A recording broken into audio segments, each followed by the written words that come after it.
इथल्या भाजप नगरसेविका प्रणिता कुलकर्णी यांचा व्हिडिओ व्हायरल झालाय। मतदानाला यायचं नव्हतं तर पैसे का घेतले असा सवाल भाजप नगरसेविका प्रणिता कुलकर्णी यांनी भर रस्त्यात मतदाराला विचारला। तर मतदाराला जाब विचारतानाचा हा व्हिडिओ सध्या समोर आलाय।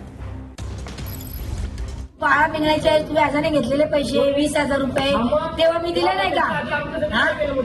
आमच्यासाठी काय तुमची काय घरं भरायची काय तुमच्या घरी भांडी घासू का? मी काय तुमच्या घरी भांडे घासू? काय अपेक्षा करतो तू आमची? तू आमच्याकडनं अपेक्षा कशी काय करतो?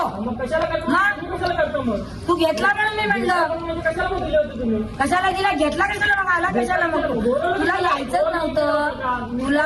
तुला मतदानाला यायचं नव्हतं ना? तुला मतदानाला यायचं नव्हतं ना? मग तू कशाला घेतले?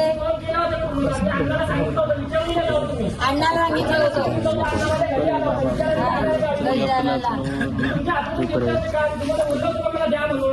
तू म्हणायचं वहिनी मी मतदानाला नाहीये असं नसतं ना। अण्णा कधी बोलला नाही म्हणून अण्णाला हे दिवस आले, समजलं का? आम्ही कधी बोललो नाही।